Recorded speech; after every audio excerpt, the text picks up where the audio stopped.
puedo poner de anfitrión. Ahora sí. Gracias, doctor William. Adelante, por favor. Bueno, entonces, como habíamos conversado en la semana pasada, habíamos hablado de lo que era la clasificación de la diabetes, de lo que era la medicina de precisión. Entonces vamos a hacer ahora un abordaje hacia los nuevos enfoques terapéuticos del paciente tipo 2. Estas son actualizaciones del 2022. Entonces, una vez que nosotros hemos realizado el diagnóstico de diabetes, nos vamos a plantear los objetivos metabólicos. Como venimos diciendo, la hiperglucemia define la diabetes, pero un buen control glucémico es fundamental para nosotros poder obtener tanto beneficios y evitar la aparición de estas complicaciones tan severas que son complicaciones microvasculares y complicaciones macrovasculares. Dentro de las complicaciones microvasculares tenemos a la retinopatía, nefropatía y neuropatía. Dentro de las complicaciones macrovasculares vamos a tener a la enfermedad cerebrovascular, enfermedades cardiovascular y la arteriopatía periférica. Entonces, diferentes estudios han demostrado cierto beneficio, como los más resaltantes que vamos a nombrar ahora. Déjenme, puedo usar un puntero. ¿Se ve el puntero? No, doctor. Perfecto. Ahora sí. Bueno, dentro de los diferentes estudios que vamos a nombrar, los más relevantes tenemos al UKPDS y al Kumamoto, que han demostrado que el control glucémico intensivo reduce la aparición de complicaciones microvasculares. También estos tres estudios, como el ACOR, el BAN y el ADVAN, han visto que se ha observado la aparición de progresión de complicaciones microvasculares con un buen control glucémico.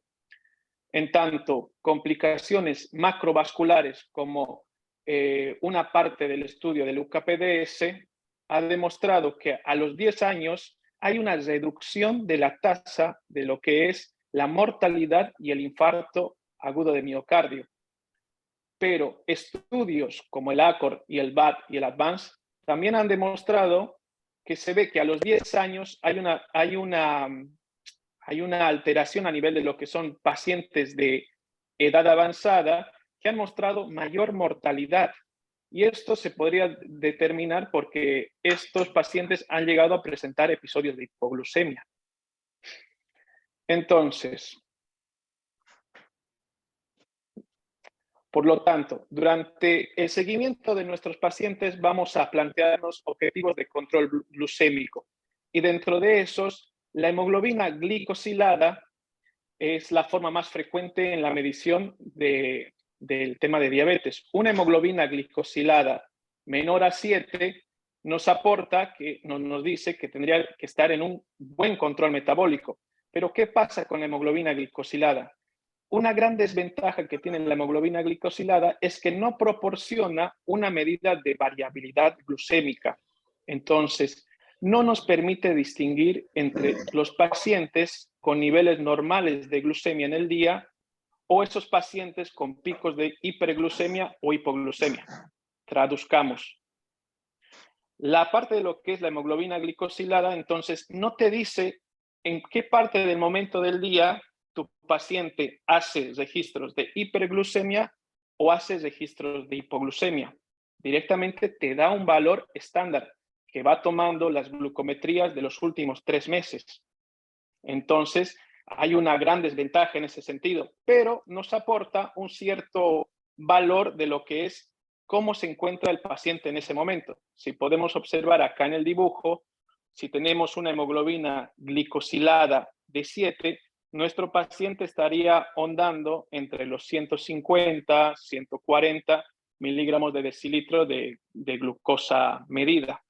A mayor elevación de la hemoglobina glicosilada, se entiende que la glucosa es más alta, pero como les digo, no mide esa variabilidad que uno desearía. Entonces, frente a estos pacientes que tenemos propensos a esta variabilidad glucémica, vamos a tener otras herramientas, como por ejemplo la glucemia capilar.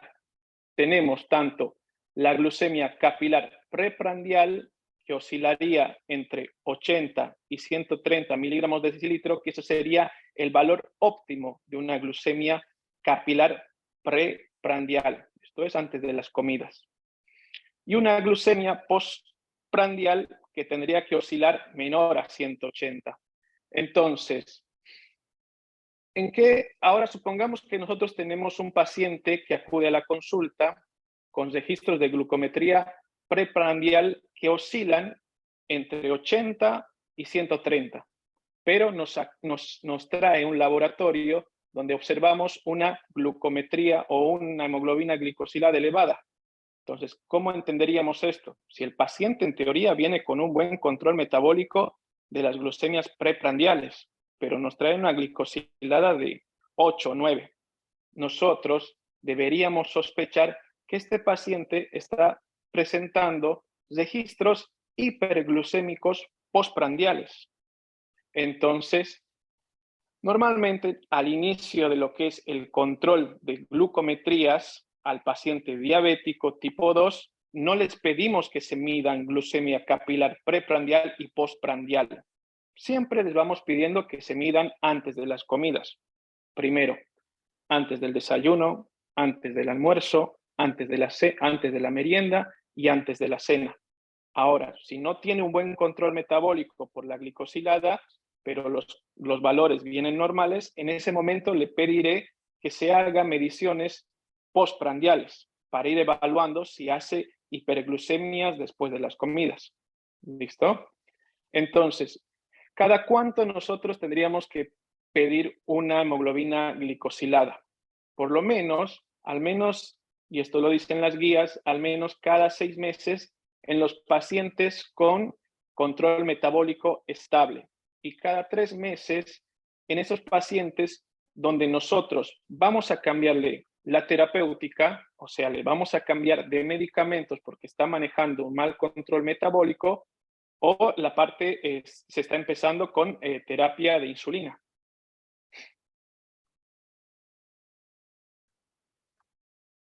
Entonces, nosotros actualmente contamos con nuevas herramientas del control de la diabetes y una de ellas es el monitoreo glucémico continuo. ¿De qué trata el monitoreo glucémico continuo? Es mediante la inserción, si podemos observar acá, es la inserción de un sensor en el tejido subcutáneo que va a medir la glucosa a nivel de lo que es el líquido intersticial.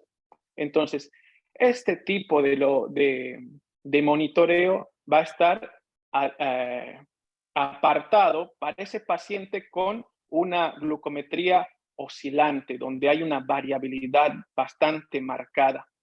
Y si pueden observar los dibujos, también lo estamos apartado para ese paciente con grandes requerimientos de insulina, como es el paciente diabético tipo 1, el paciente diabético tipo LADA y ese paciente con dosis altas de insulina.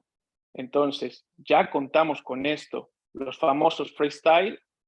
Entonces, le cambia la vida al paciente. Ese paciente que tenía que medirse la glucometría o pincharse el dedo 4 o 5 veces por día, que para un niño decirle que se pinche el dedo a veces es traumático, con este tipo de monitores podemos observar que ya no se necesita que el paciente se esté pinchando a cada rato. Entonces, este tipo de monitores, ¿qué hace? Te va tirando o te va arrojando a la parte de lo que es el aparato las glucometrías constantemente.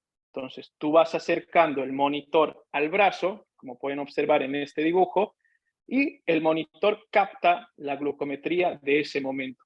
Entonces, tendríamos que hablar actualmente de lo que es el tiempo en rango. el tiempo en rango es las mediciones que vamos a tener de las glucometrías que nos va tirando el monitoreo continuo. Entonces, el tiempo en rango, ¿qué quiere decir? Quiere decir cuánto tiempo pasa el paciente con unas glucometrías dentro de valores normales. Entonces, podemos programar en el aparato según los rangos que nosotros veamos correspondientes y decir, este paciente durante toda la semana se ha mantenido entre 130 y 180, que nosotros somos los que programamos las glucometrías, y decir, este paciente ha tenido casi el 54% en ese rango óptimo, entre 80 y 130. Entonces, se interpreta que a un aumento del tiempo en rango, o sea, por encima de ese rango de 140 que nosotros hemos programado, nos tira el porcentaje y nos dice 18% de la semana de las mediciones, el paciente estaba por encima de 140 miligramos de decilitro. Entonces, eso se interpreta en mayor riesgo de complicaciones, tanto micro como macrovasculares, pero también nos arroja el tiempo por debajo del rango. Nos tira que el paciente por debajo de 80 o de 70, que es lo que programamos, 28% de las mediciones estaban por debajo. Entonces, este paciente realizó episodios de hipoglucemia. Entonces, nos sirve como una herramienta para nosotros poder adecuar y enfatizar mejor el tratamiento dirigido a ese paciente, cosa que con la hemoglobina glicosilada yo no lo puedo hacer. Yo no puedo decir, este paciente hizo hipoglucemias en la mañana, este paciente hizo hiperglucemias en la noche. No se puede. Entonces, se dan cuenta la diferencia que te va lanzando lo que es el monitoreo continuo contra la hemoglobina glicosilada. Y es más, acá, con este promedio de mediciones, el aparato ya te va tirando un calculado de hemoglobina glicosilada, que es más fidedigna. Entonces, este monitoreo lo dejamos apartado para pacientes con requerimiento de insulina, diabético tipo 1, pacientes que se están usando en pacientes con gestación, con lo que es diabetes gestacional, porque el monitoreo continuo nos permite establecer ese mejor control metabólico en la mujer embarazada y evitar esos episodios hiperglucémicos y a veces episodios hipoglucémicos que registra la madre en el horario de la madrugada, cosa que con el monitoreo ambulatorio no se puede realizar.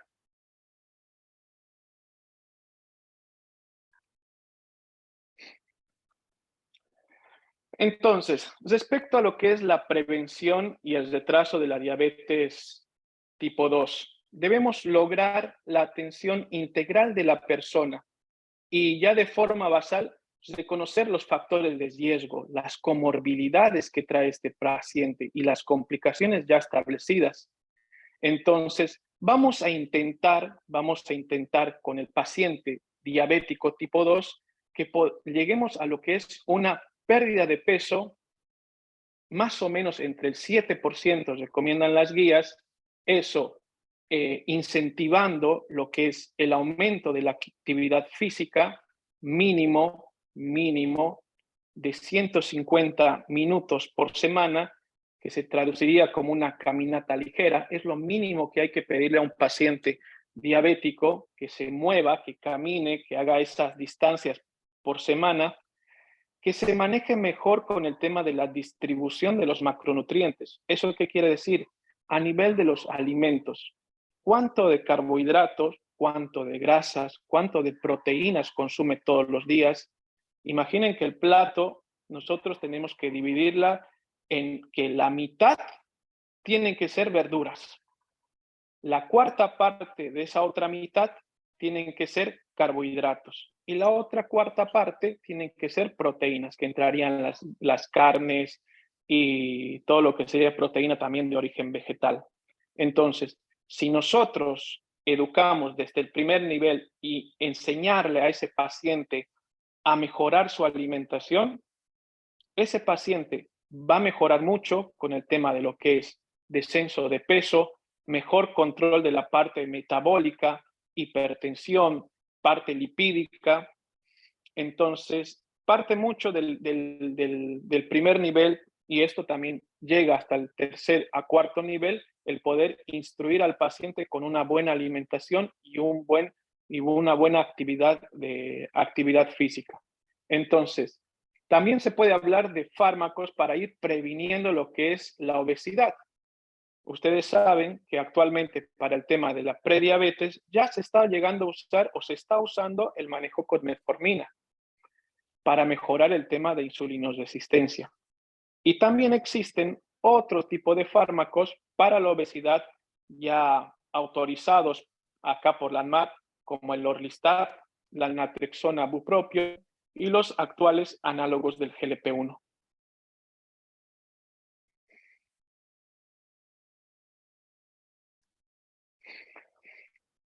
Respecto a lo que es alimentación y pérdida de peso, se ha hecho estudios donde se ha podido observar lo que es el ayuno prolongado comparando con lo que es la restricción calórica sola.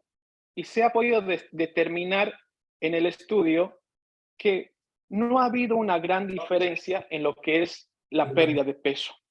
Si podemos observar acá la imagen, tanto el ayuno prolongado como una restricción calórica no se ha visto superior una de la otra en lo que es pérdida de peso.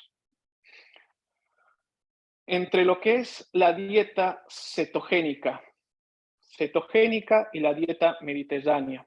Cuando se comparan este tipo de dietas, se observó que ambas, ¿qué pasa? Hay un descenso de peso, hay un descenso de hemoglobina glicosilada, hay un descenso de la glucosa, hay un descenso de la producción de insulina, de triglicéridos, de transaminasas, pero también hay incremento de lo que son LDL, colesterol. HDL ligeramente aumenta, y esto es bueno, pero el LDL que aumente, estamos hablando de aumento de un poco del riesgo cardiovascular. Acuérdense que las LDL son las famosas aterogénicas.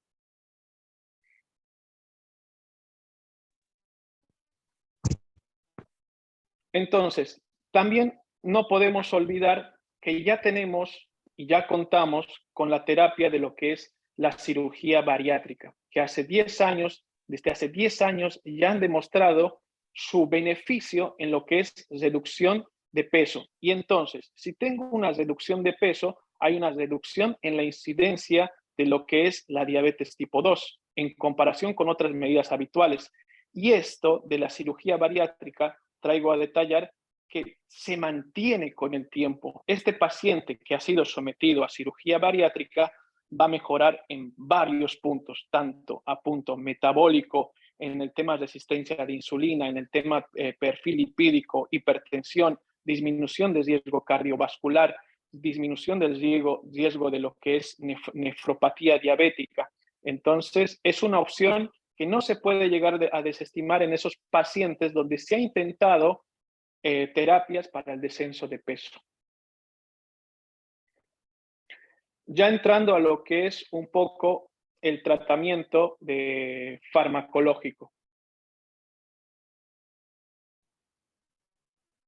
Voy a volver a compartir esta diapositiva que la había compartido en la charla previa, donde vamos a ver los diferentes actores en la fisiopatología de la diabetes, porque a nivel de cada uno de ellos vamos a ir observando el mecanismo de los diferentes fármacos hipoglucemiantes que tenemos. Por ejemplo, a nivel de lo que es tejido periférico, tejido adiposo, vamos a tener a las tiazolidindionas. A nivel de lo que es intestino, al efecto incretina, vamos a tener a los nuevos análogos del GLP-1, a los inhibidores de la dipeptidilpeptidasa 4. A nivel de lo que es función renal en temas de absorción de glucosa, vamos a tener a estos inhibidores de los ICGLT2. A nivel de lo que es secreción de insulina, vamos a tener a las sulfonilureas. A nivel de lo que es producción hepática, vamos a tener a las biguanidas como la metformina. Entonces, cada fármaco va a tener su foco de actuación.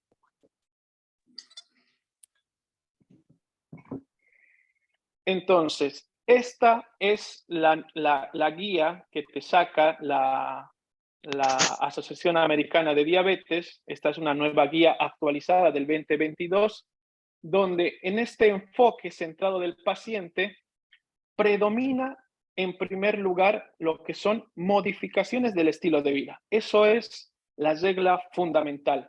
Si el paciente es lo primero que tenemos que ir a tratar de enfatizar y meterle la idea que si no modifica los cambios de estilo de vida, los tratamientos no van a ser los mejores. Y se sigue manejando para el paciente diabético tipo 2 de primera línea el manejo con metformina.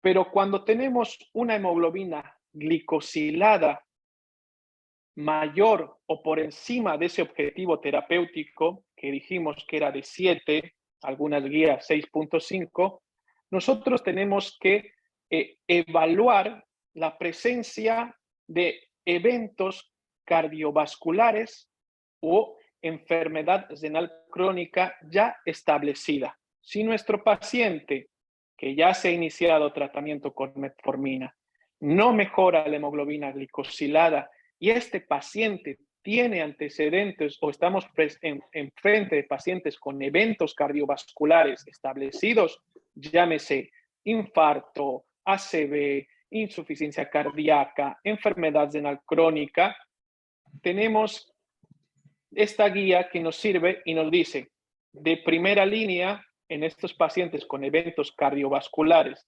y antecedentes de aterosclerosis, a los análogos del GLP-1 o a los inhibidores del SGLT2. Si el paciente tiene como antecedente insuficiencia cardíaca o enfermedad renal crónica, se ha establecido el manejo con inhibidores del SGLT2. Ahora, si nuestro paciente viene con un mal control metabólico, con hemoglobina glicosilada por fuera del rango, viene con metformina, pero no tiene antecedentes cardiovasculares o patología renal establecida, nosotros tenemos que determinar estos 3 puntos. Si nuestro paciente tiene altos riesgos de hipoglucemia, por ejemplo, pacientes añosos, o tenemos un paciente con un marcado cuadro de obesidad, o tenemos frente también, que esto es lo más común que vamos a encontrar en Bolivia, el tema del costo, nos van guiando y nos dicen, para los pacientes con esa alta probabilidad de hipoglucemia, tenemos a los análogos de GLP-1, a los inhibidores de la dipeptidilpeptidasa 4, a los ICGLT2, si la función renal dentro de todo está casi adecuada, pero se puede llegar con una función renal casi entre 30 y 20, no hay ninguna complicación, pero se dan cuenta que estos medicamentos no te producen hipoglucemia. Ahora, si nosotros tenemos enfrente un paciente obeso, nuestra primera línea será un análogo de GLP-1, porque los análogos del GLP-1, como lo vamos a ver un poquito más adelante, han mostrado ese beneficio en lo que es la pérdida de peso, o por los medicamentos como el ISGLT2. En lo que son costo, dentro del costo tenemos a las sulfonilureas, a las sindindionas, así que tenemos un buen manejo con estos medicamentos, pero vamos a ver lo que trae por detrás.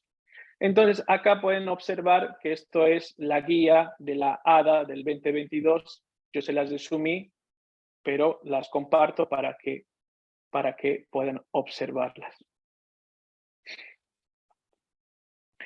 Entonces, vamos a hablar un poco de lo que es los grupos farmacológicos. Vamos a hacer una pequeña reseña sobre los diferentes grupos.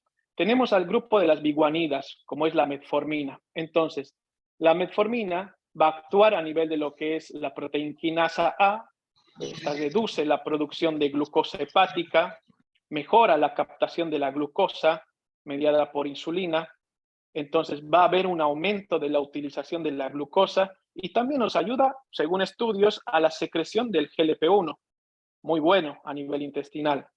Mejora la función de nuestra célula beta y el tema, ¿cuáles son los efectos adversos que trae la metformina? La metformina, dentro de los efectos adversos, tenemos los más destacados, son los gastrointestinales. Entonces, es el paciente que sufre de cólicos o diarrea. Pero acá yo les lanzo un tip para el uso de la metformina. La metformina, tratemos de inicio no administrarla a dosis altas. La dosis que vamos a empezar en cualquier paciente, porque estamos frente a un paciente estable, tranquilo, donde no hay prisa, la dosis vamos a manejarnos entre 500 miligramos día por semana. La primera semana yo le digo al paciente, muy bien, vamos a empezar con metformina. Y la metformina la va a tomar usted en la noche después de la cena. Muy bien, doctor. A la siguiente semana, si usted no presenta dolor de panza, no ha presentado diarrea, va a incrementar otra pastilla de 500 después del almuerzo. Muy bien, doctor. Y si después de esa semana no tiene dolor de panza ni diarrea, vamos a incrementar a 1 gramo en cada comida principal, en el almuerzo y en la cena. ¿Por qué? Porque la dosis plena de la metformina son de 2000 miligramos día. Si ustedes ven a un paciente con 500 miligramos y me dice, doctor, pero con 500 ando bien, te la quito. Porque se ha visto estudios que con 500 miligramos casi no tiene efecto. Es como si estuviera tomando la nada misma. Entonces, tratemos de optimizar a su dosis plena porque no va a traer ninguna complicación. Ahora, tengan muy en cuenta el uso de metformina en lo que es internación. Me adelanto a la clase siguiente, pero normalmente metformina se suspende en varias situaciones. Por ejemplo, si mi paciente va a ser sometido a algún estudio con contraste endovenoso, yo tengo que suspender la metformina días previos. Si yo tengo un paciente que me viene con diarrea y después que se manejó como le expliqué, tengo que suspender la metformina. No la puedo dejar al paciente con diarrea crónica. Entonces, son tips del manejo de lo que es metformina. Tenemos a lo que son la parte de lo que son las sulfas, las sulfonilureas. Entonces, estas reducen la glucemia de manera independiente de la glucosa, uniéndose al receptor sur. Y estas cierran los canales de potasio, como hemos visto en la clase previa, que son sensibles al ATP. El tema que estas aceleran la disfunción de la célula beta y no han mostrado un efecto protector cardiovascular. Dentro de los efectos adversos de la sulfo tenemos los episodios de hipoglucemia. Entonces, dentro de los fármacos tenemos a la glibenclamida, de dosis de 2.5 a 15 miligramos día, la glimepirida y la gliclazida. Entonces, si yo tengo un paciente añoso, se dice paciente de adulto mayor, no lo voy a tratar de manejar con una sulfo. ¿Por qué? Por el episodio a hipoglucemias, que eso es más riesgoso. Otro grupo tenemos a los inhibidores de la dipeptidilpeptidasa 4, que estos, al inhibir la enzima de la dipeptidilpeptidasa 4, es una enzima que esta cataliza y degrada las incretinas que tanto nos ayudan, entonces mejoran la función de la célula beta. Entre el mercado tenemos a la sitagliptina, a la vildagliptina, saxagliptina, linagliptina, y son fármacos que son realmente muy bien tolerados. Casi no presentan efectos adversos. La dosis la tenemos acá a detallar, sitagliptina que podemos empezar con 50 a 100 miligramos día en una sola toma, la linagliptina también de 5 miligramos día en una sola toma, la vildagliptina de 100 miligramos día, sola toma, que a veces hay que ajustarlo según lo que es función renal. Tenemos por otra parte a lo que son las tiazolidindionas, que estas disminuyen la resistencia a la insulina mediante la activación del receptor PAR. Hay una mejoría de la función de la célula beta. Hay que tener muy en cuenta lo que son, porque a veces presentan mayor riesgo de insuficiencia cardíaca, esto por el tema de tensión hidrosalina, son propensas a veces a producir fracturas y carcinoma de vejiga. Entonces, en mujeres posmenopáusicas donde hay un déficit de lo que es calcio y son tendencia a la osteoporosis, mucho cuidado con el uso de las tiazolín. Entre la destacada tenemos a la pioglitazona a una dosis de 15 a 60 miligramos día. Y estos nuevos fármacos de los que estamos hablando, que entraron a primera línea, como los inhibidores del SGLT2, al inhibir la reacción de glucosa mediada por el receptor SGLT2 en el riñón, independientemente de la insulina, han demostrado en varios estudios la reducción tanto de peso, la reducción de la presión arterial, la reducción de la tasa de mortalidad cardiovascular, el infarto de miocardio no fatal, ha demostrado hospitalizaciones de insuficiencia cardíaca por ese efecto diurético osmótico que tiene y ha demostrado esa progresión, hay una disminución en la progresión de la enfermedad renal diabética. Dentro de las complicaciones que se han visto, pueden llegar a producir cetoacidosis diabética euglucémica, pero es muy raro.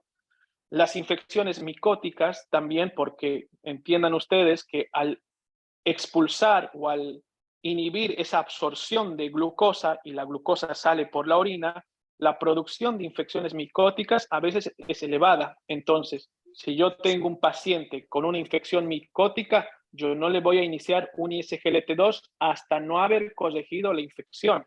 ¿Por qué? Porque las complicaciones más importantes del SGLT2 a nivel infeccioso, que esto se complica y se produzca un Fournier. Pero, como les digo, son casos muy raros, pero que también se pueden llegar a presentar. Dentro de los más destacados tenemos a la empaglifosina a dosis de 10 a 25 miligramos día, la dapaglifosina y la canaglifosina. Otro grupo que comanda la primera línea, tenemos a los famosos análogos del GLP-1, que estos han demostrado el retraso de la absorción de los nutrientes a nivel intestinal, por ende van a producir una disminución del apetito, hay una pérdida notable del peso, hay secreción de insulina dependiente de glucosa y hay una supresión de la hormona de glucagón. Estos también comparados con el SGLT2 han demostrado un gran beneficio en la reducción de la mortalidad cardiovascular, en el infarto miocárdico no fatal, en el ACV no fatal y en la progresión de la enfermedad renal diabética. Entre los efectos adversos a nivel gastrointestinal, que son síntomas bastante llevaderos, náuseas, vómitos, cólico, pero eso más que todo se ha visto en pacientes con una transgresión alimentaria, que realmente la medicación les dice, comiste de más y vas a pagar el precio. Entonces es el dolorcito que normalmente presenta. Entre los fármacos que tenemos y teníamos son la liraglutide, que se usa a una dosis de 1.8. Actualmente contamos con estos nuevos, como son la semaglutide y la dulaglutide, que se usa a dosis de 0.25. Ya lo están usando a dosis de 2.4 semanal. Si se dan cuenta, es una dosis que se aplica semanalmente a comparación de la liraglutide, en donde te da una comodidad en lo que es la administración, pero dentro de todo es uno de los medicamentos que son bastante costosos. Entonces, ya por concluir con los medicamentos, vamos a hablar un poco de lo que son las insulinas y sus análogos, dentro de todas las que nosotros allá en Bolivia conocemos como la insulina NPH, la famosa lechosa. Tenemos a las insulinas de acción rápida como la insulina corriente o regular, Estas nuevas insulinas, que son las insulinas ultra rápidas, como la Lispro, la Spartica, la Glulicina, las insulinas de acción lenta, como la insulina Glargina de Gludec, donde su aplicación ya es de una sola vez por día. Tenemos a la Glargina U100, la Glargina U300, la de Gludec U100, la de Gludec U300, que si se dan cuenta, la curva ya es una dosis de casi que te dura en sistema 42, 40 horas, la Glargina que te dura en sistema 24 horas, y entonces la NPH ya, como se dan cuenta, hay que aplicarse a veces, según la necesidad de cada paciente, de 1 hasta 3 veces, junto igual con la de Temir. Entonces, hablando un poco de insulinoterapia, ¿cuándo vamos a plantear el uso de insulina? Nosotros vamos a plantear, estamos hablando en paciente diabético tipo 2, en aquellos pacientes con síntomas cardinales de diabetes. Los síntomas cardinales son polidipsia, polifagia, pérdida de peso. Entonces son síntomas donde hay una insulinopenia. Está el paciente en catabolismo. Si yo a este paciente con síntomas cardinales voy a decir, no, mejor vamos a tomar metformina, vamos a tomar este otro. No, el paciente está insulinopénico, está catabólico, está en una pérdida masiva. Entonces, y si mi hemoglobina glicosilada viene por encima del objetivo, yo tengo que inmediatamente insulinizar a este paciente. Yo no puedo dejar a este paciente dando vuelta por la calle con unos síntomas cardinales, o que el paciente me venga con glucometrías permanentes arriba de 250, 300. ¿Se dan cuenta? Entonces, si la hemoglobina glicosilada, según días, está por encima de 9, yo tendría que insulinizar a mi paciente. Pero ojo, si la insulina glicosilada viene en 9 y el paciente no tiene síntomas cardinales, yo puedo andar con calma, puedo ir despacio y decir, mira, no tiene síntomas de gravedad. Vamos a ir con calma, vamos a citarlo a la semana, vamos a ir viendo cómo vienen las glucometrías que yo le mandé a medirse con el aparatito 3 veces al día para ver si la medicación le funcionó o no. Entonces, eso es de buena terapéutica. Si yo voy a iniciar insulina a un paciente, yo no le puedo decir, bueno, te vas a aplicar insulina y te veo de acá a un mes. No puedo, es impropio, no se hace, eso es de mala praxis. Yo tengo que decir al paciente, mi amigo, yo te estoy insulinizando ahora. En 3, 4, 5 días yo tengo que verte en la consulta para ver cómo vienes con las glucometrías, si las glucometrías vienen en descenso o no. Entonces, al agregar insulina basal, nosotros podemos iniciar a una dosis de 0.1 a 0.2 unidades kilopeso día o de 10 unidades día. Normalmente la insulinoterapia nosotros la vamos a dejar bedtime, eso es en la noche. ¿Por qué? Porque nosotros vamos a ver que con esta insulina basal vamos a modificar la parte de lo que es la glucemia en las mañanas. Entonces, si yo aplico insulina NPH a la noche 10 unidades, yo tengo que ver a la mañana, a las 7, 8 de la mañana, cómo mejoró la glucometría del desayuno, si mejoró o no mejoró. Entonces, es así que yo voy a ir titulando según según la insulina, 2 a 3 días como vienen. Entonces, le puse 10 unidades de insulina en la noche. Bárbaro. Las glucometrías de la mañana vienen mucho mejor. Doctor, la glucometría mejoró bastante el de la mañana. Pero en el día sigue persistente, sigue muy elevada. Entonces, esa curva de esa insulina que normalmente arrancamos con NPH, yo tendría que ajustarle y hasta, como dice acá, ayudar con una segunda dosis. Entonces, si la hemoglobina glicosilada no viene en rango, ¿qué hago? O pongo insulina prandial o pongo una segunda o tercera dosis de insulina NPH. Entonces, a ese paciente le añadiré una segunda aplicación de insulina NPH a la mañana. Le pongo una insulina a la mañana y esa insulina es la que va a a modificar la insulina del día. Muy bien, y a la noche le vuelvo a poner la otra y así. Estoy haciendo esa curva fisiológica de la insulina. A veces estos pacientes requieren hasta una tercera dosis de insulina NPH. Ahora, pero si en mi caso yo tengo la dicha de poder usar una insulina de acción un poco más larga, como una glargina, donde su curva es entre 20 a 24 horas y es de aplicación de una sola vez, entonces esa le activaré lo que es, le ajustaré su dosis basal. Pero aún así, doctor, viene alta, viene muy alta. Bueno, entonces, si viene muy alta, vamos a ir evaluando las glucometrías y vamos a evaluar si le podemos poner una insulina prandial. Poner insulina prandial, ¿qué significa? Poner una insulina de acción ultra rápida, que puede ser una lispro, una aspartica o una glulicina, que me va a hacer ese efecto a los 5, 10, 15 minutos para bajarme la glucosa inmediatamente después de mi comida. Ahora, si con eso no funciona porque el paciente tiene mucha resistencia a la insulina, es muy obeso, se añadirá lo que es los análogos del GLP-1. Y si se dan cuenta, estos son criterios de lo que es el manejo de diabetes de la American Care del 2022.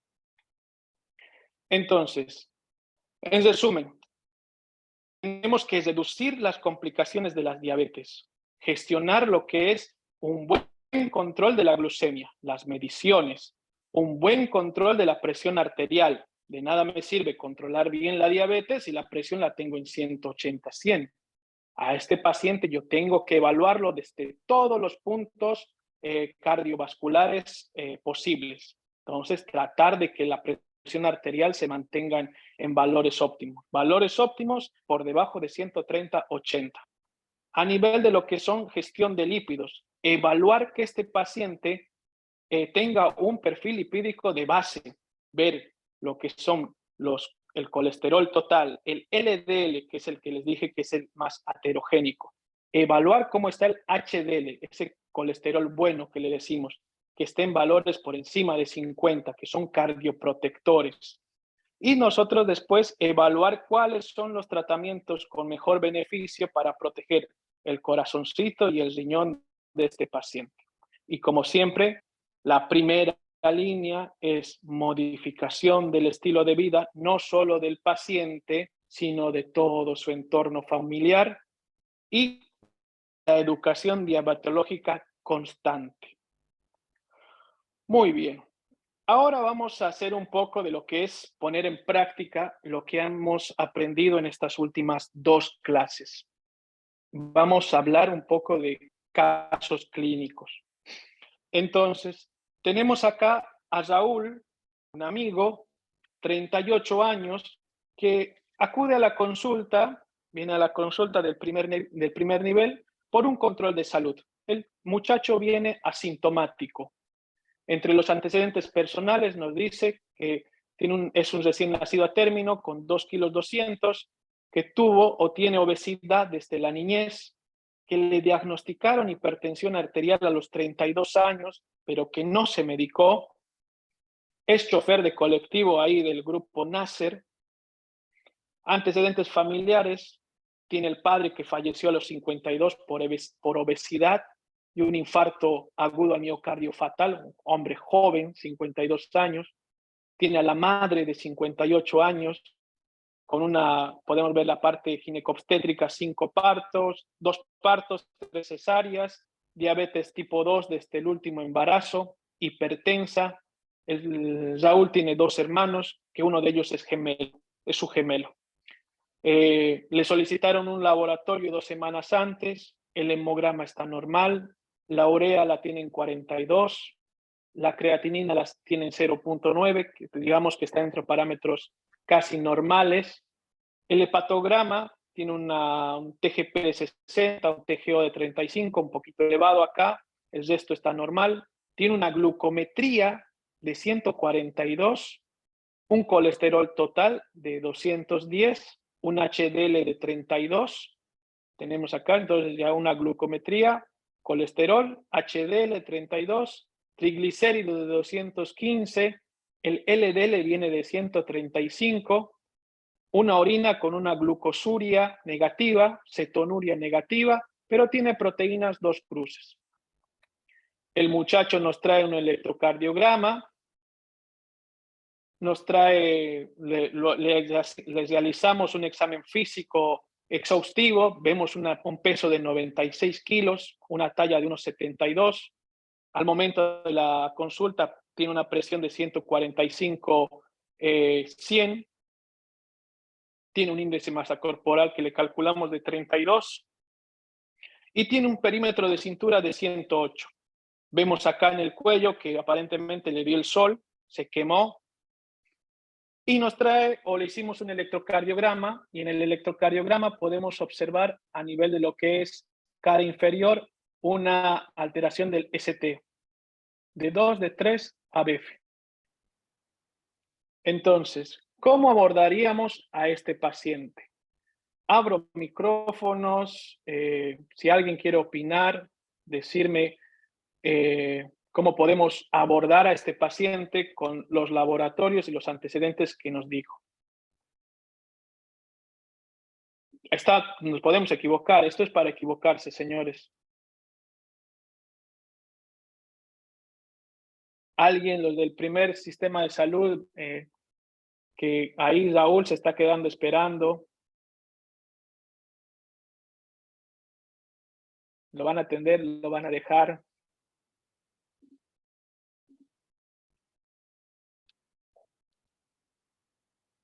Nadie. Muy bien. ¿Alguien? Doctor, buenas noches. ¿Cómo es el nombre de la valiente? Rosa Miriam. ¿Qué tal, Rosa Miriam? Un gusto. Buenas noches, doctor. La glicemia es 142.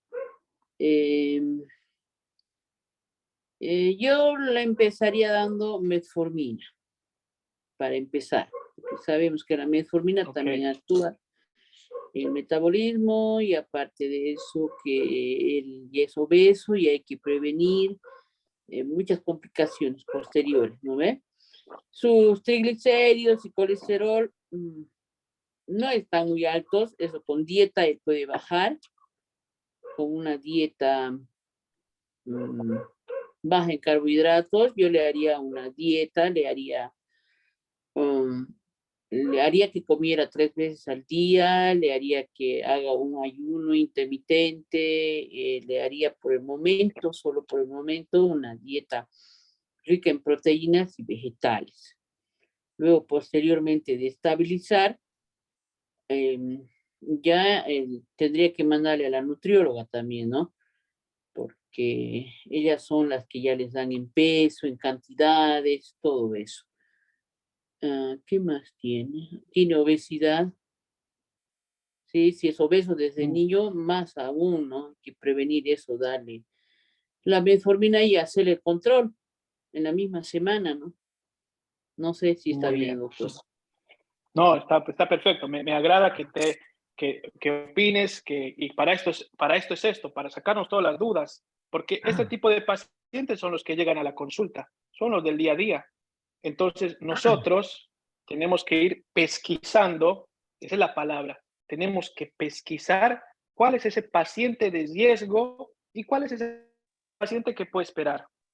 ¿No es cierto? Entonces, yo tengo un paciente joven, 38 años. Ya me tiene que llamar la atención que el tema tiene ya antecedente de hipertensión arterial. Ya tiene antecedente de hipertensión arterial diagnosticada hace 6 años. Hace 6 años que no se medicó. Es chofer de colectivo. Tipo, no hace actividad física por el peso que tenemos. Es un tipo que está sentado, que hace distancias de 4, 5, 6 horas. No duerme. Está bajo un estrés constante. Y eso es lo que tenemos todos los días allá en Bolivia. Si tú me dices la terminal de Santa Cruz, Oruro, Santa Cruz, Cochabamba, el chofer típico es así. es gordito, no hace ejercicio, le da su chicharrón todos los fines de semana, a su cerveza. Entonces, este paciente ya llevamos 6 años de atraso con el tratamiento de la hipertensión. Su papá murió a los 52 años, murió muy joven, murió obeso, infarto. Tiene la mamá que también es diabética, que también es obesa. Tiene un hermano gemelo. Y si se acuerdan, en la clasificación que habíamos dicho de lo que era medicina de precisión, nosotros tenemos que enfocar a los pacientes. Cada paciente es un mundo diferente. Entonces ya tengo muchos antecedentes ahí. El laboratorio, ya tengo una glucosa por encima de 126. Tengo una glucosa de 142. Ni siquiera está abajo, ni siquiera está en ese limbo de entre puede ser y no puede ser. Ya está elevado. Tengo una glucometría de 142. Tengo el colesterol elevado. Tengo 210 de colesterol. Tengo el colesterol bueno en 32. Lo mínimo que tiene que tener un paciente es tiene que tener más de 50.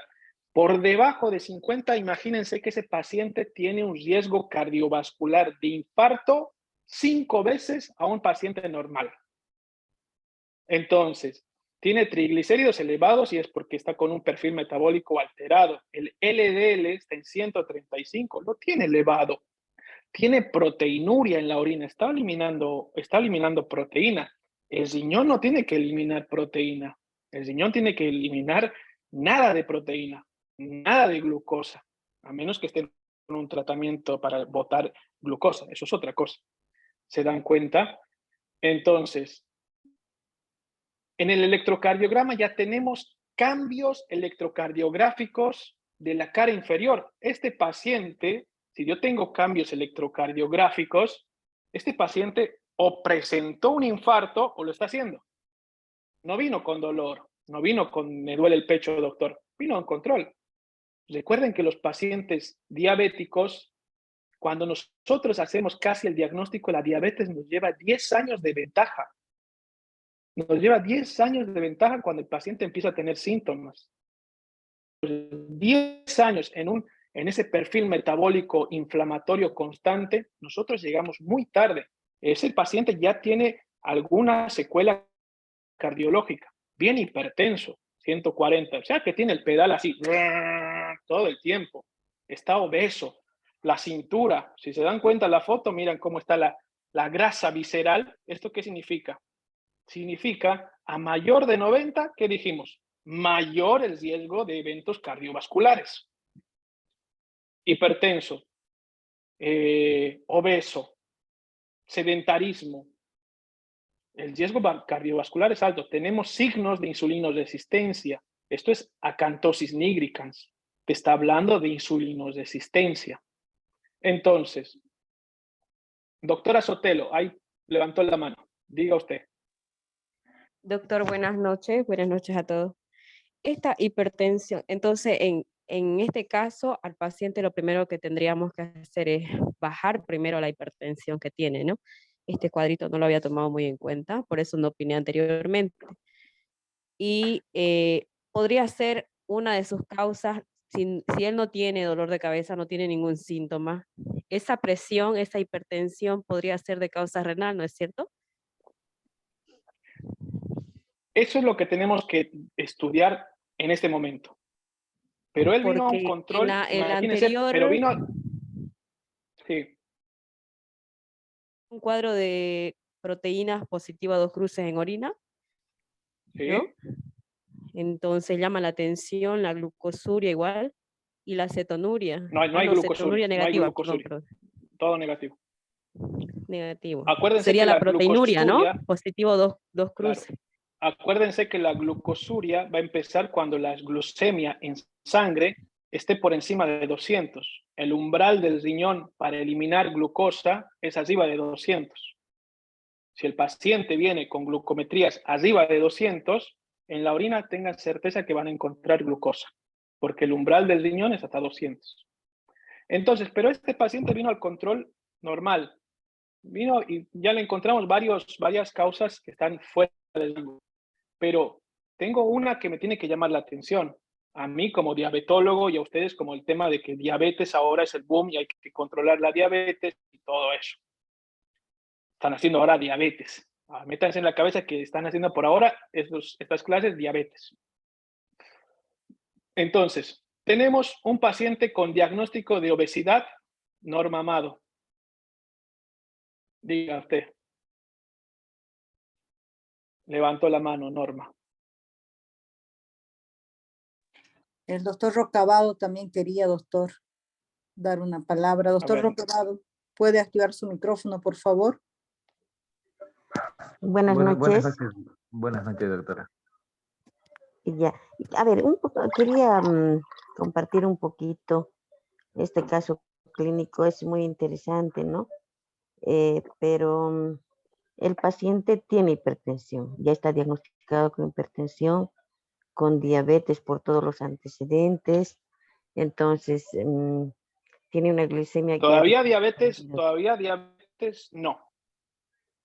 Partamos del concepto de diabetes que dijimos en la anterior clase. Nosotros para hablar de diabetes tenemos que tener 2 glucometrías de mayor de 126 en 2 oportunidades diferentes. O una glucemia de 200 al azar con síntomas cardinales. Glicosilada arriba de 6.5, pero no la utilizamos. Pero este paciente aún no tiene la hemoglobina glicosilada, entonces sería... No, pero tenemos uno, vamos paso por paso. Pues, ¿qué harían ustedes? Ya, a ver, lo primero, en ese momento tendríamos que hacerle, primero lo que decía la doctora, bajar la presión, darle un tratamiento para la hipertensión y si estamos hablando de una prediabetes, entonces darle la metformina, ¿no? Además indicarle ejercicio, hacer ejercicio, caminata, la dieta, que en este momento sería importante. Muy bien. Entonces, gracias, Norma. Entonces, tenemos un paciente, ya por los datos que hemos tomado, tenemos un paciente que por el peso y por la talla podemos darle el diagnóstico de obesidad. Y por el índice de cintura que le tomamos, podemos decir que el paciente está obeso, está en una obesidad grado 1.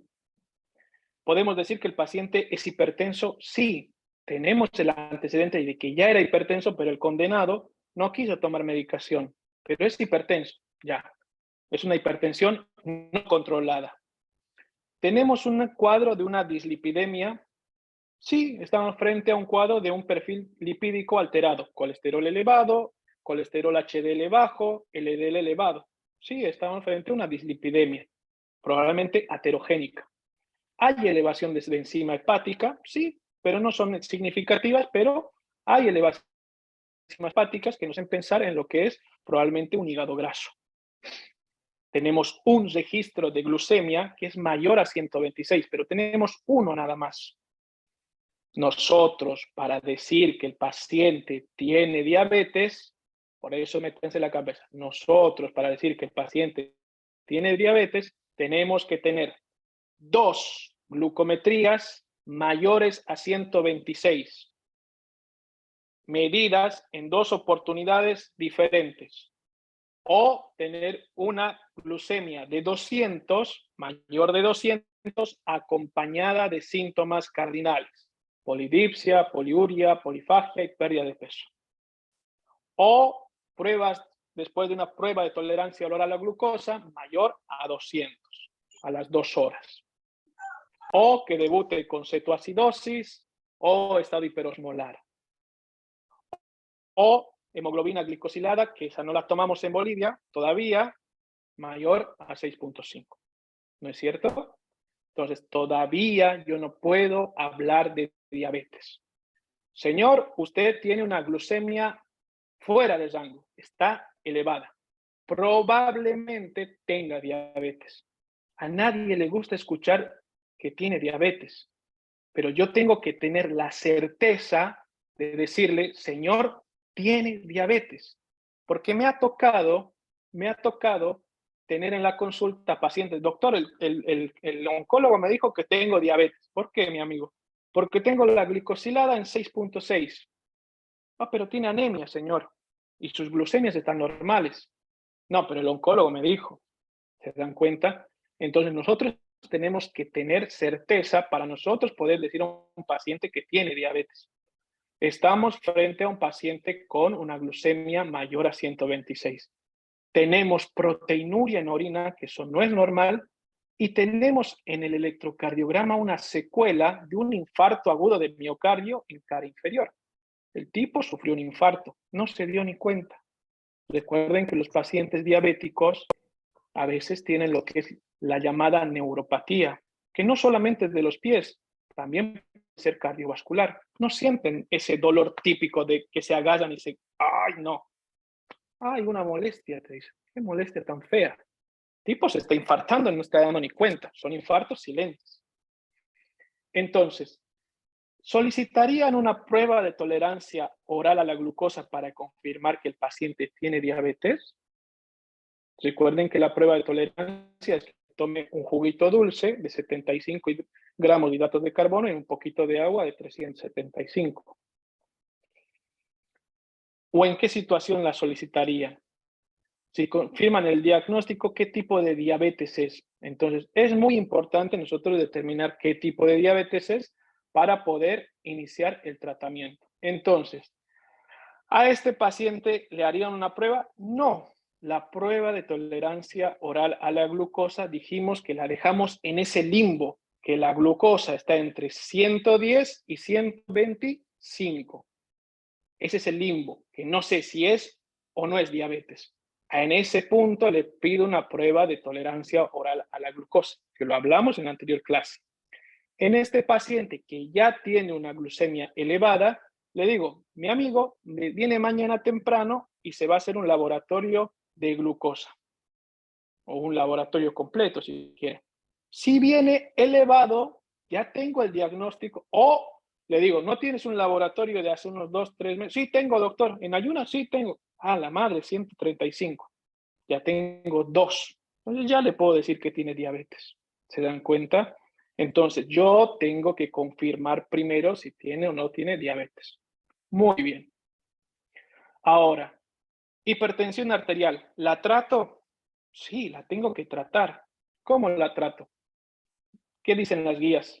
Las guías europeas de cardiología dicen, de inicio, primera línea, IECA o ARA.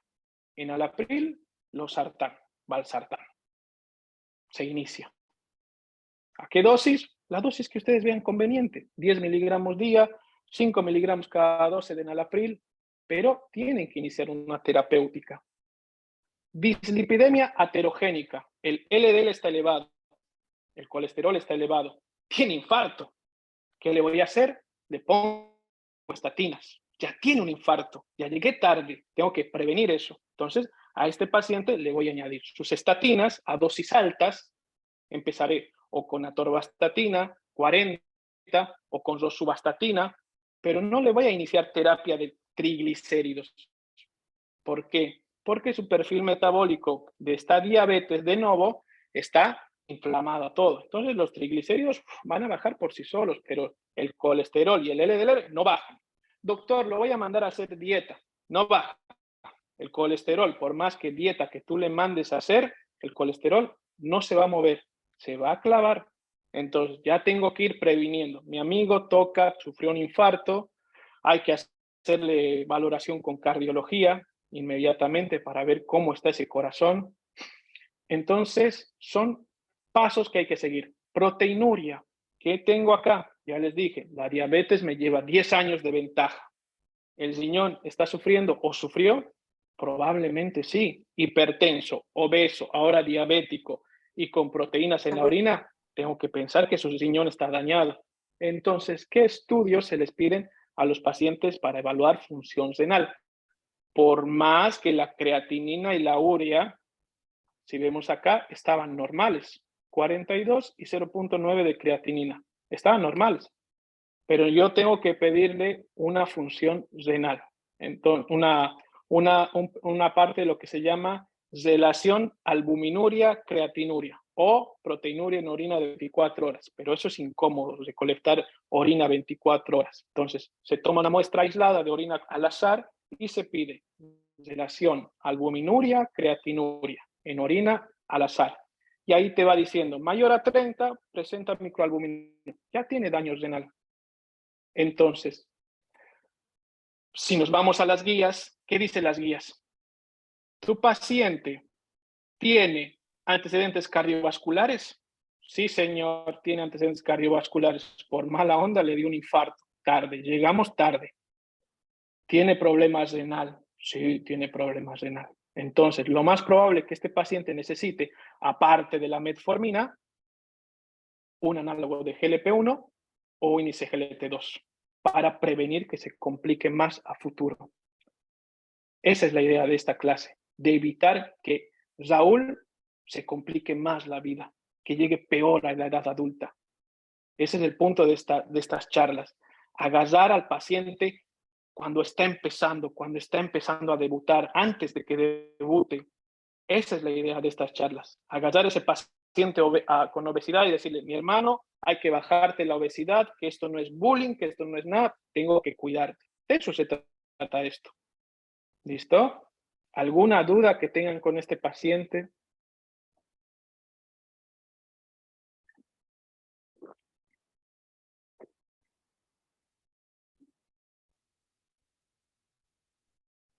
William, disculpa que te moleste. No, es para hacer un pequeño comentario. Hay una de las colegas había preguntado si era una hipertensión juvenil. No, hacer una pequeña aclaración, ¿no? Que la hipertensión juvenil es a partir de los 16 años hasta los 35 años, ¿sí? Así que de causa renal no creo.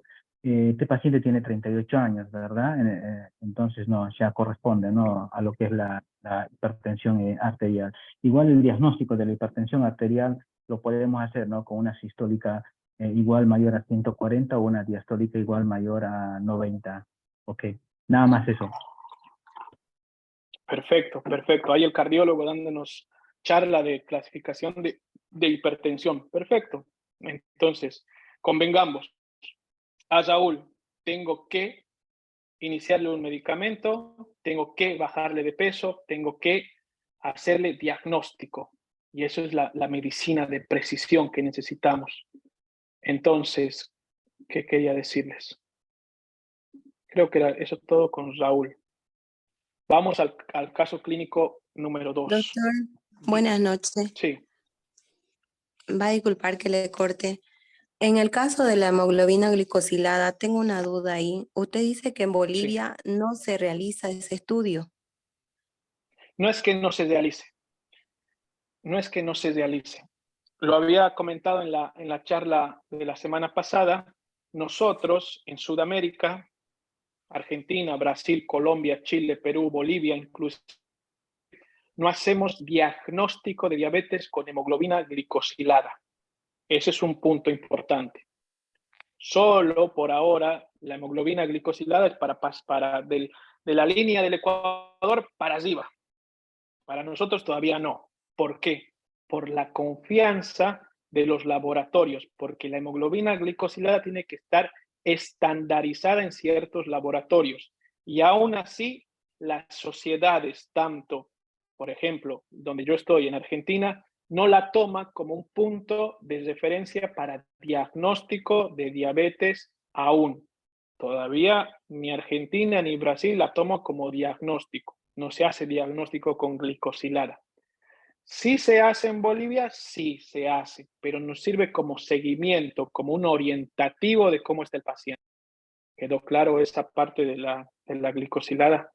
Sí, doctor, porque ya yo estaba en duda de eso porque ya he hecho, digamos, ¿no? Mandar para que se haga una hemoglobina glicosilada, así como decía, es solamente para ver, ¿no? Ver hasta qué porcentaje iba a llegar. Pacientes que ya, digamos, ¿no? Estaban con síndrome metabólico, entonces, obviamente para llegar, o sea, no es para un diagnóstico, sino para ver, digamos, hasta dónde puede llegar, ¿no? El para parámetro. un seguimiento. Un seguimiento, doctor. Perfecto. En el otro, En el otra preguntita que un poquito en el tema de la función renal, yo sé que no va al caso esto. Usted decía para mayor parámetro de cómo está funcionando un riñón, decía la función renal, ¿es el clearance creatinina? ¿Es lo que estaba hablando? Claro, normalmente antes para el filtrado glomerular se sigue usando lo que es el clearance de creatinina en orina de 24 horas. Pero hay un estudio que se llama relación albuminuria-creatinuria en orina fresca. Es donde el paciente hace una orina espontánea que ya no tiene que recolectar las 24 horas y tiene la misma casi es digna a una de 24 horas y nos sirve mucho y es muy cómodo para el paciente de no estar haciendo la recolección de 24 horas. Y es fidedigna, es igual, pero tiene una mejor comodidad. El tema es que también hay que saber interpretarlo eso. Ya. Gracias, doctor. Muy bien. Bueno, vamos al caso clínico número, en este 3, pero para nosotros es el 2. Les presento a la señora Elena, es una femenino de 72 años. El motivo de consulta es diabetes. Tiene como antecedentes personales que tuvo 2 gestas, partos 2, tiene hipotiroidismo, usa T4, 75 microgramos día, tuvo la menopausia a los 50 años, es hipertensa ya desde los 52 años, toma los sartán desde los 50 miligramos, toma 50 miligramos día, es profesora jubilada y tiene actividad física. Familiares, su papá falleció a los 92 años de un cáncer de colon, la mamá a los 90 de hipotiroidismo e hipertensión arterial, tiene una hermana con lupus eritematoso sistémico, tiene una sobrina con diabetes tipo 1, ya tenemos en la parte familiar diabética tipo 1, hipotiroidismo, sus 2 hijos tienen hipertensión arterial y ninguno tiene obesidad ni diabetes tipo 2. Ella tiene el diagnóstico de diabetes tipo 2 hace un año. Le tomaron una glucemia de 145 y una glucemia de 133 y también tenía una glicosilada de 7.2. Si se dan cuenta, ya cumple con criterios de diagnóstico de diabetes. Se le indicó un plan de alimentación saludable y actividad física, lo cual la señora lo cumple. Es una paciente bien adherente al tratamiento y en su medicación habitual usa metformina 1500 días. Se hace de partido 750, 750. Tiene un peso que aumentó 10 kilos de peso desde la menopausia hasta el año pasado y luego bajó 5 kilos. En el último control de la glucosa tenía una glucemia de 162 y tenía una glicosilada de 8, fuera de rango. Acuérdense que la glicosilada dijimos a 7. Pero viene a la consulta porque quiere una segunda opinión en relación a su tratamiento.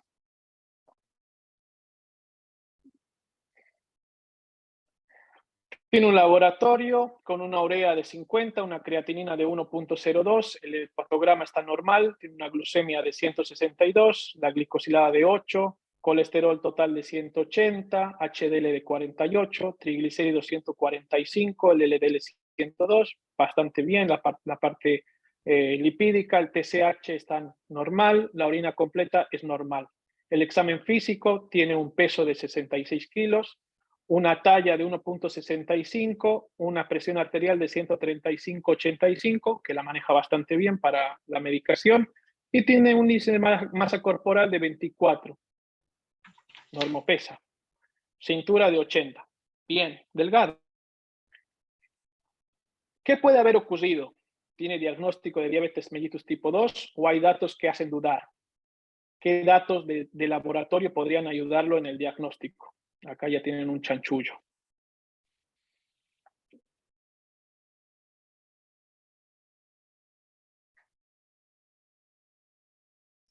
Muy bien. Para no hacerla larga, si se dan cuenta, nosotros habíamos hablado de lo que era la diabetes autoinmune del adulto en la clase previa, el famoso LADA. Ese paciente normopeso, que no es obeso, que no debuta siendo obeso, que se debuta casi en edad mayor a los 35, 40 años, no debuta a veces con con cuadros graves.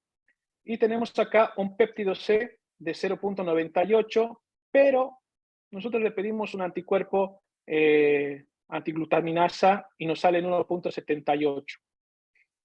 Valor normal menor a 1. Está elevado. ¿Qué hablamos de los anticuerpos? Hablamos esto también, de lo que era la medicina de precisión.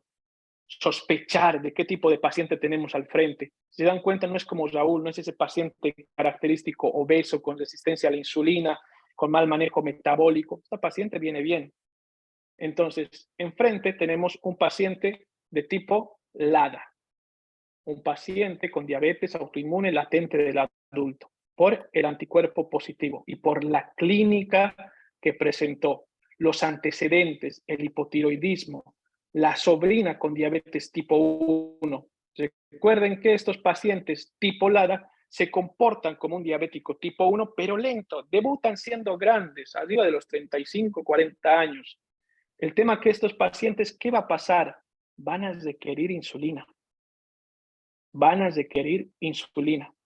Entonces, esto es la característica de los pacientes. Identificar las características físicas que vamos a tener en el consultorio. Determinar, este paciente, ¿será un paciente tipo 2? ¿Será un paciente tipo 1? Pero esta es la duda que tiene que entrarnos. Y acordarse que el paciente, no hay que dar al paciente con diagnóstico de LADA, no se le da sulfonilureas. Otro caso clínico tenemos acá a Marta de 67 años, femenina, jubilada.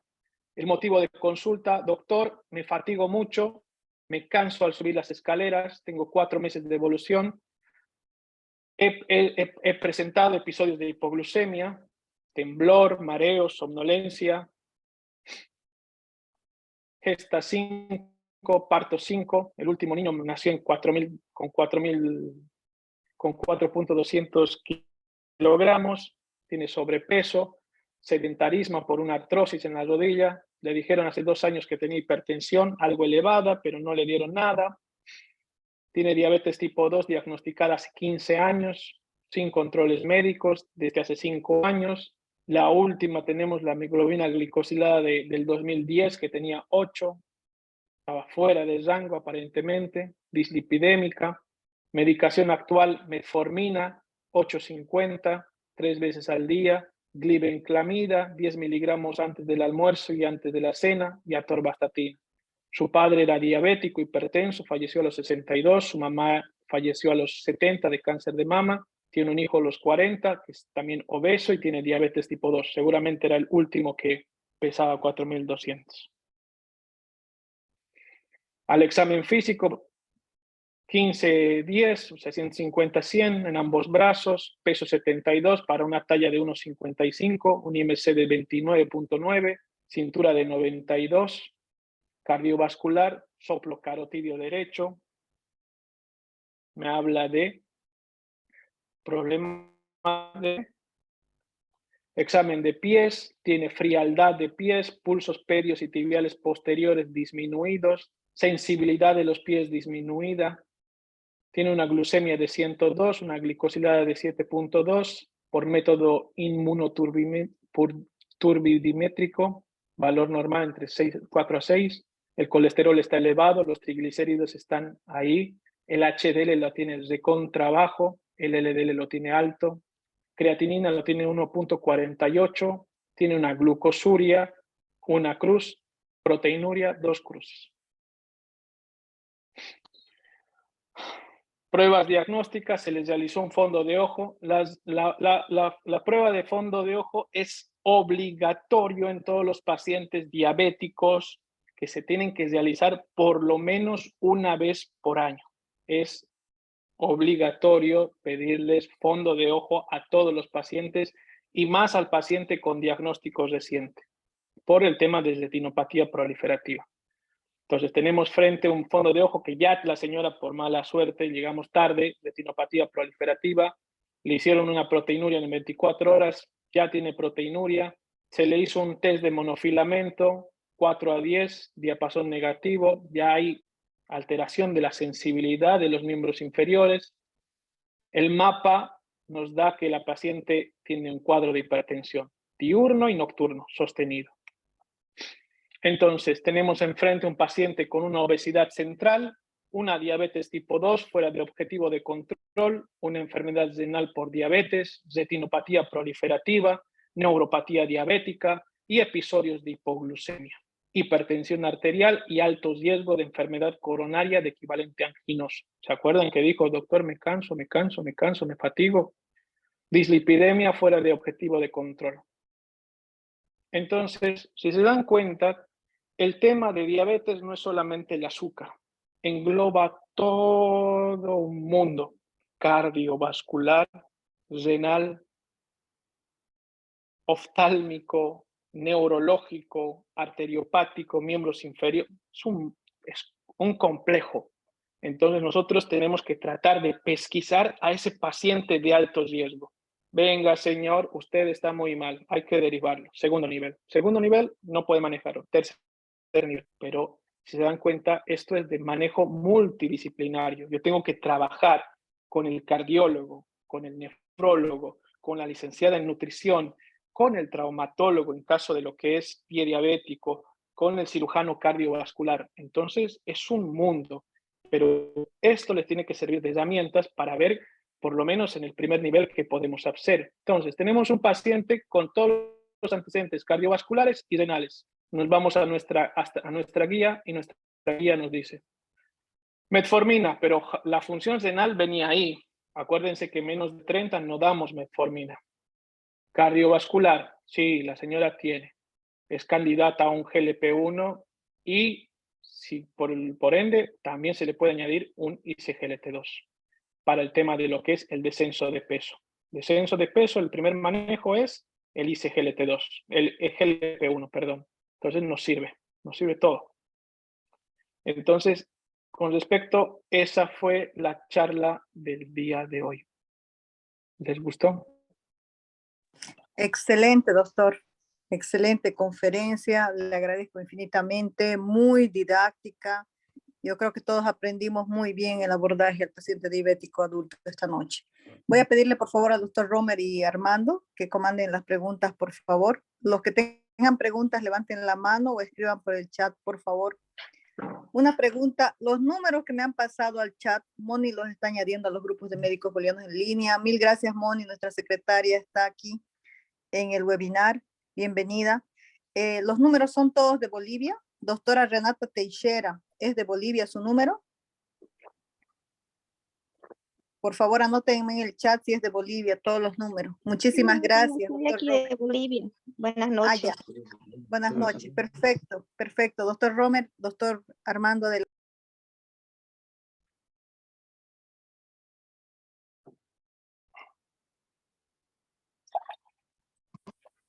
Doctor Romer, no me están respondiendo. Buenas por favor, noches. doctora, adelante, doctor Armando. Primeramente, felicitarlos porque como dijimos al comienzo, la verdad que ya nos tenía acostumbrado a este tipo de charla. Creo que fue una charla sensacional, esclarecedora en todos los sentidos. Creo que nos va a ayudar bastante en nuestro día a día. Ahora abrir la parte de preguntas. Solo quería aprovechar, doctor, y preguntarle, sobre la semaglutida, que en el caso de hoy tenemos también ella vía oral, la eficacia en la reducción de peso, ¿podemos decir que es semejante al uso subcutáneo o todavía no tenemos trabajo que nos respalden esto en el paciente, vamos a decir, diabético y obeso, que tendría esa finalidad? O sí, yo puedo extrapolar los trabajos que nos respaldan la parte de la semaglutida subcutánea y utilizarlo con ese intuito también. Ok, por el tema de la semaglutide no viene en vía oral. Si te están diciendo que viene en vía oral, te están mintiendo, no existe. La semaglutide viene como para aplicación tipo insulina. Es una jeringuilla que se aplica tipo lapicera de insulina y es una dosis semanal. La semaglutide tiene un buen efecto en el descenso de peso, un descenso bastante favorecedor al paciente con obesidad, pero como cualquier medicamento, primero hay que descartar ciertas patologías para poder usarlas, y entre ellas las más resaltantes es descartar que el paciente tenga antecedente de pancreatitis o algún antecedente de tumor pancreático. Y segundo, antecedente de algún carcinoma tiroideo. Son las dos patologías que hay que descartar, nivel tiroideo y nivel pancreático. ¿Por qué? Porque se ha visto que a veces en este tipo de pacientes han presentado lo que es el cáncer de páncreas y el cáncer de tiroides. Y sobre el Rybelsus, que no es el comprimido en vía oral de la semaglutida. Como te digo, no existe la semaglutide en vía oral. Y Perfecto. el nombre ese debe ser comercial, pero no la conozco el nombre comercial. Sí, sí. Perfecto. Y doctor, así, sobre... Si te dicen... Sí. Sobre los... Bueno, para nosotros en cardiología, los inhibidores de CGLT2 vienen a ser, vamos a decir, los que decimos que de aquí a poco tiempo lo vamos a tener que incluir en el agua, porque vienen mostrando beneficios incluso en pacientes con insuficiencia cardíaca que no son diabéticos. En la endocrinología tenemos básicamente la canaglifosina, EMPA y dapaglifosina. A un inicio, la canaglifosina tuvo aquella relación con aumento de amputación. En su experiencia de ustedes, si usted tiene las tres opciones, usted tiene a escoger en un caso específico. Por ejemplo, nosotros más utilizamos DAPA o empaglifosina. Y entre la DAPA y empaglifosina, por los trabajos que tenemos, obviamente según el perfil, también tenemos algunas situaciones donde damos prioridad. En la endocrinología, ustedes, en el manejo del paciente diabético, ¿existe esa situación también? ¿O yo puedo quedarme tranquilo si mi paciente está utilizando canaglifosina en la situación de aumento de amputación? No tiene nada que ver. Hoy en día, ¿existe todavía vamos a decir, esa relación o no?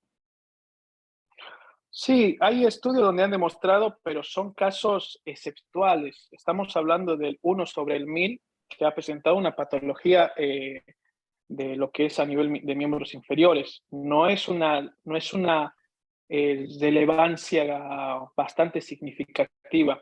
Sin embargo, nosotros siempre tratamos de abordar con lo que es o EMPA o DAPA, independientemente si el paciente también trae antecedente de diabetes. Si el paciente ya viene con una insuficiencia cardíaca, llámese FEI normal, FEI reducida, los mismos estudios te avalan el gran beneficio cardiovascular que tiene. Lo único que siempre yo les digo a los chicos de cardiología, les digo, mucho cuidado al iniciar el tratamiento con EMPA o DAPA. Lo primero que tienen que descartar son las infecciones urinarias. Eso es lo más importante al inicio del tratamiento. Posterior, lo pueden usar si el paciente es diabético o no. En paciente de renal crónico también se usa mucho. No hay que, por ser diabético, tiene que usar solamente el diabético. No. Es más, la DAPA y la empaglifosina se usa en pacientes con un perfil metabólico y hasta a veces con riesgo cardiovascular que todavía ni tiene antecedentes cardiovasculares, pero ya se usa como preventivo. Perfecto. La última pregunta, en el último caso que lo hallé interesante, bueno, todos los casos interesantes, los tres, la verdad, solo que tal vez por la relevancia que tienen en Bolivia, el hecho de que nuestra segunda línea después de la metformina viene a ser la sulfonilurea por el costo, como bien lo colocaba. ¿Cree que el hecho, vamos a decir, esa paciente donde ya tiene una nefropatía con una creatinina de 1.48, no me recuerdo la edad, pero probablemente vamos a decir que el clearance de creatinina está en 1.38, 40. Entre 30 y 50, me necesito preocupar por ajustar la dosis de metformina, disminuir un poco. Bien, la metformina no me preocuparía mucho en hacer hipoglicemia, pero la sulfonilurea me podría aumentar el riesgo de hacer esto. Me preocuparía en qué momento tengo que eventualmente suspender estos dos medicamentos y iniciar insulinoterapia. Sí, el tema de la metformina, Sí, el tema de la metformina se puede manejar hasta que el clearance no llegue por debajo de 30.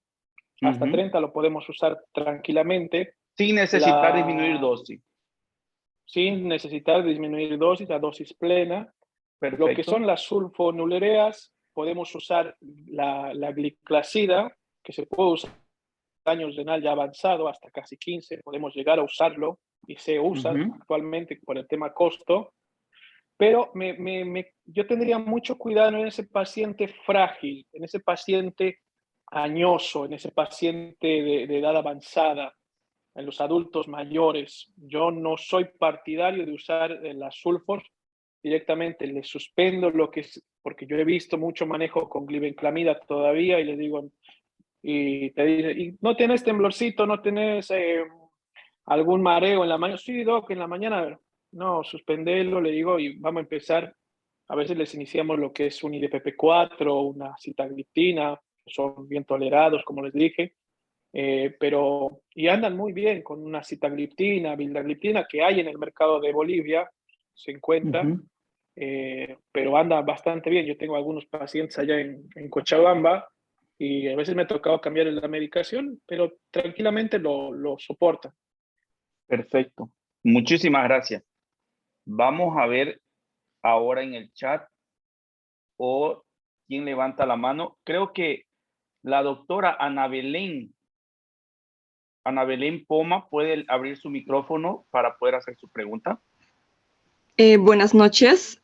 Primeramente, felicitarle al doctor William Tupa. La verdad, muy didáctica. Me gustó mucho la presentación, doctor. Mi duda es en una paciente de 55 años. ¿Cómo podría diagnosticarla, doctor, para diabetes si en su primer control la glicemia estuvo en unos 135 miligramos por decilitro, pero en el segundo control estaba por 115 miligramos por decilitro? Entonces, ¿se lo podría considerar hacer una prueba de tolerancia a la glucosa o después de 6 meses volver a repetir el examen? Muy buena pregunta. Te toca a veces ver a esos tipos de pacientes que una está alta y a veces la otra viene normal. Entonces, ¿y ahora qué hago? ¿De qué me disfrazo? Entonces, hay que tener mucha certeza cómo fue tomada ese laboratorio, si cumplió las horas de ayuno. Eso es lo más fundamental, porque a veces te dicen, sí, doctor, hice ayuno. Mentira, se clavó el desayuno, doctor. Bueno, eso hay que tenerlo muy en cuenta. Pero si ya tengo uno alterado y uno está normal, sí, le puedo realizar lo que es una prueba de tolerancia oral a la glucosa. Recomendemos de nuevo eso, cómo se hace. Al paciente decirle, cuando te hagan tomar el jarabito, tú te quedas clavado acá 2 horas sin moverte. Porque ¿qué pasa? Se levantan, van al baño, vuelven, no sirve, el estudio se arruinó. Entonces le tienes que decir, señora, se lleva su tejido, una revista y se queda sentadita 2 horas, no se mueve para nada. Muy bien, doctor, no me muevo. Y ese es un laboratorio fidedigno. Si yo tengo un valor por encima de 200, ya puedo decir que tengo enfrente un paciente con diagnóstico de diabetes. Ya, doctor. Y en el caso de que sus valores de urea estuvieran elevados, por ejemplo, una urea con 57 miligramos por decilitro y la creatinina en un rango de 0.96. Eso lo podría hacer un medicamento, un protector renal, sospechando, ¿no? O todavía tendríamos que esperar la confirmación del diagnóstico de diabetes. No, tendríamos que esperar el diagnóstico de diabetes, pero ya con esos valores de urea y creatinina yo no me asustaría, a no ser que veas algo más en el sedimento o en la orina completa. Como claro. por ejemplo vimos proteinuria o algo así, que también a veces no es netamente la diabetes, hay otras glomerulopatías que te pueden dar proteinuria. Recuerden ustedes que en Bolivia tenemos mucha enfermedad autoinmune que trae este tipo de alteraciones, pero si no hay prisa, siempre hay que pensar, analizar las cosas e ir con calma. Yo siempre digo, el que va corriendo se va a tropezar en algún momento, así que hay que ir con calma. Ya, doctor. Y si su colesterol estaría por, digamos, elevado, por 224, digamos, los valores, ¿se podría hacer, digamos, con una atorvastatina, tratarlo al paciente? La idea siempre es tratar de evitar los riesgos cardiovasculares. Si tú tienes, como dije, un paciente obeso que no hace actividad, hipertenso, con colesterol elevado, hay que cambiarle el estilo de vida, la alimentación y ver la iniciación de medicamentos para el tema del perfil lipídico. Sí, se puede iniciar, pero como te digo, hay que englobar muy bien al paciente, englobar muy bien, nunca no sean de los médicos que dicen, pero en el laboratorio dice así, pero te tienes enfrente otro tipo de paciente. Hay que poner en conjunto todo. Ya, doctor. Y en el caso de lo que hablaba de la diabetes, LADA, si el paciente ya tiene un hipotiroidismo subclínico, ya se lo podría hacer, digamos, sospechoso para diabetes LADA. Si tiene Y los criterios, sí. Si tiene los criterios para el LADA son, acuérdense esto, que sea normopeso, la edad y el índice de masa corporal. Acuérdense, por debajo de que sea normopeso y la edad, yo tendría que sospechar cómo está debutando ese paciente. Si hay antecedentes autoinmunes en la familia, sospecharé de esta enfermedad, que es una enfermedad autoinmune. Hay mucho paciente que yo quiero, por eso tal vez vuelva para allá, hacer estudios a la población donde yo vivía. Hay mucha población de familias enteras con diabetes. Una generación tras otra generación de diabetes. Entonces, también podemos encontrar mucha patología autoinmune. Y, doctor, esta pacientita tiene hipotiroidismo subclínico y también antecedentes de familiares que tienen diabetes, ¿no? Pero todavía no está confirmado la diabetes. Como le dije, va con esos valores, pero con ese antecedente, ¿ya lo podría sospechar o pueden sospechar? Sí, pueden sospechar. Si ven un paciente así con esas características que te dije, sí, se sospecha. Pero primero, antes de decir que es B, primero hay que hacer A. Primero el diagnóstico de diabetes y luego voy al otro para descartar que no sea un autoinmune. Exacto. Perfecto, doctor. Muchas gracias. Vamos a pasar con la doctora Soleto, que es la próxima que levantó la mano. Doctora Soleto, por favor, ¿puede abrir su micrófono para hacer su pregunta? Doctor, bueno, no sé si interrogante o no. Entre lo que dijo la doctora, si me sale un resultado pues, alto y el otro bajo, ¿no sería ver primero cómo fue su dieta del paciente antes de la primera toma de muestra en ayuno? No cambia la dieta. Por más, en teoría tienes que tener un ayuno de 8 horas para la glucosa medida en ayunas. Si no cumple con el ayuno de 8 horas, no varía entonces no es si confiable. fue una dieta rica en carbohidratos, qué sé yo, en grasa. No afecta en nada. No cambia en nada. Lo que te puede cambiar, y se ha visto en estudios, es que cuando se hace una prueba de tolerancia a la hora de la glucosa, hay que tener un mínimo de ingesta de 150 gramos de hidratos de carbono los últimos 3 días. Entonces, al paciente diabético, vos le dices, siga comiendo igual. No vaya a hacer un ayuno estos 3 días, que se va a hacer el laboratorio. En ese caso, sí. Y es más, la guía del 2022 te lo pone ahí grande, te dice, los últimos 3 días previos a la prueba de tolerancia oral a la glucosa, el paciente tiene que consumir 150 gramos de hidratos de carbono. Eso es lo único.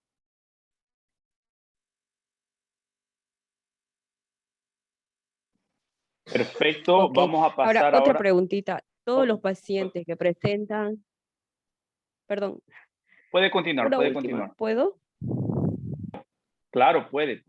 Todos los pacientes que presentan hipotiroidismo, doctor, ¿tienden a ser diabetes? No. Recuerden que hay varios tipos de hipotiroidismo. Tienes el hipotiroidismo de origen primario, secundario, terciario y está el autoinmune. El autoinmune es el que se ha visto que tiene más prevalencia a presentar diabetes autoinmune. Entonces, si tenemos frente una diabetes, un hipotiroidismo autoinmune, probablemente tengamos una diabetes autoinmune. Probable. Ok, doctor, esa era mi duda. Muchas gracias. Doctor Luis Salvatierra, por favor, puede abrir su micrófono para hacer su pregunta. Buenos días, doctor William. Excelente su disertación. Una pregunta, ¿cuánto tiempo tiene que pasar entre la primera toma de glucometría y la segunda para confirmar la diabetes? Con un par de días es suficiente. No es necesario esperar 3 meses, un mes. Si le dices hoy, medite uno, pasado mañana, hacete otro, y si está alterado, tenés el diagnóstico. Muchas gracias. ¿Alguien más que quiera hacer alguna pregunta? Está abierto. Por favor, levantar la mano para que lo podamos habilitar.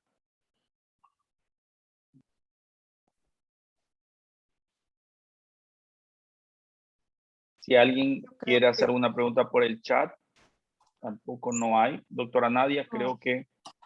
Sí, yo creo que ya vamos a terminar por lo avanzado de la hora. Perfecto. Y también porque vamos a continuar el próximo viernes. Los esperamos a todos, por favor. Es la última conferencia de nuestro brillante doctor William. Quiero agradecerle mucho, doctor William. Gracias por estar con nosotros esta noche, por esta serie de charlas sobre la diabetes. Excelente, doctor. Sus palabras de despedida, por favor, doctor William. Sí, muchas gracias nuevamente por la invitación. Espero que haber aportado un poco de esto del tema de lo que es la actualización al abordaje de la diabetes, el tratamiento. Y bueno, en la siguiente charla ya tenemos el tema de lo que es el manejo hospitalario dentro de lo que es la internación. 2 patologías bastante graves que son la cetoacidosis diabética y el estado hiperosmolar.